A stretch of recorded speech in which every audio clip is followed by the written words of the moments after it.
Trey doesn't have many characters. Trey has very few characters. However, going Ganon against DevStar here, I feel like any pocket that Trey has might stand a better chance. Better chance than Ganon will.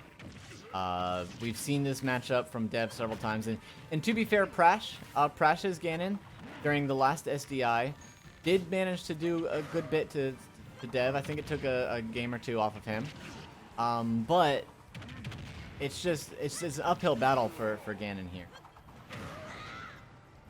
So we're gonna see. We talked about this before. Taking advantage of habits is what Ganon does, but DevStar is so good at that as well, with Link's amazing projectile game, really taking advantage of a jump here, an air dodge there, a roll in here, right there.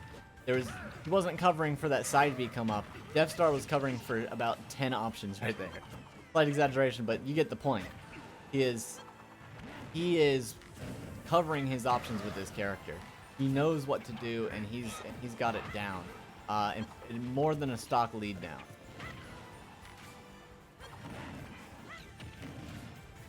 And we do know, we've said it before, we'll say it a million times.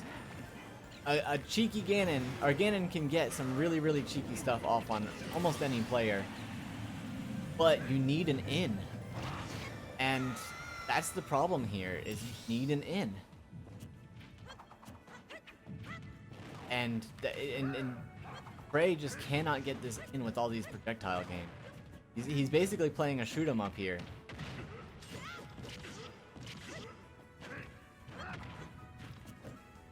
Trying, Steph. Are we gonna see the JV from Dev here? Such solid coverage there. Being able to angle that boomerang's insane for coverage. That drop down first hit. Boy. Dev is a very solid player. And up B would have taken it there, but I don't know if Dev wanted to go in that hard. Just missing the JV though. Well, now a little bit more than just missing it. And that down air is gonna take it. The funny thing is I really genuinely think at up smash, if Trey had let it go in time, would have killed Dev in the air, supercharged like that. Yeah, I think we would have definitely seen a stock loss from Dev, but still, any aerial from Dev against Trey at that point would have been it. There's not much that could have been done in that position, unfortunately. Alright, and here we go. We're just immediately jumping right back into it. Ganon versus Young Link again, and this has to be a wake-up call. These SDIs, even though Trey and I aren't, you know, genuinely trying too hard at these things, we want to win, and we do. And you got to think this might be a wake-up call to try someone other than Ganon. Trey's been flirting with the idea for a long time. He's given a few people a shot here or there. But there are just some things that Ganon can't do, even a relatively solid Ganon like Trey's. Because, you know, Trey does take very good advantage of these characters. We've seen Trey play some Byleth here or there. Although I'm not sure Byleth has a much better time with Young Link than Ganon does. I think it's different problem, same results. That down smash out of that, especially on ledge, there's not too much any player can do to that. And there we go. Trey taking the first stock this time around. Maybe the home field advantage, maybe just comfortability, maybe luck, maybe just learning the matchup the best he can. That really goes to show you how important momentum is. Trey getting just a little bit of momentum there just was able to give him the confidence to go out there off stage versus Young Link as Ganon, get that back air in, return to stage.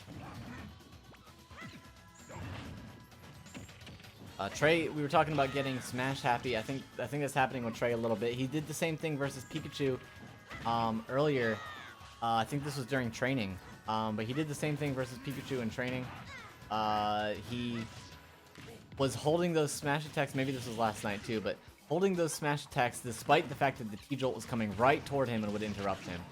And I think it's, on one hand, it's a, man, I sure hope that this will land, but I think that it's just a matter of not being able to, like right there, that bomb. Dev has come in with that bomb every time, and sure, maybe this is the one where he's not going to, but there's only so many times you can hope that before you got to change up your strategy here.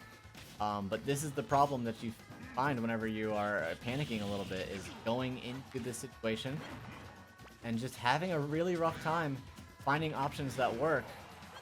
Instead, you just want to try to get something cheeky off, and while it could work, you know, right there, trying to get that cheeky side B, even though there was not really a chance that that could have hit.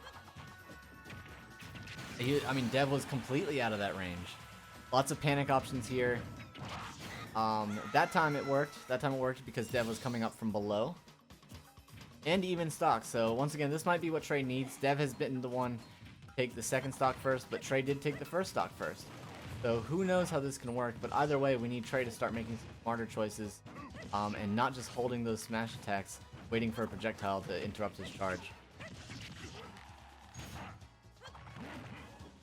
And Dev once again searching for a JV here.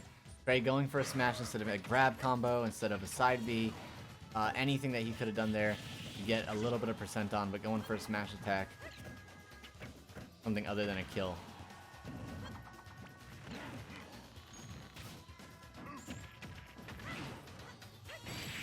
And there we go, the fair. No death yet. There we go, though. That's going to be it for sure. Dev taking the JV2 on this last game of this set. And the last game of this whole phase of the tournament. So Steph coming home with the JV2. Trey getting very close there. But once again, lots of panic options. Not being able to find any comfortable footing. And just charging smash attacks in the face of projectiles. Which is a bad habit of his.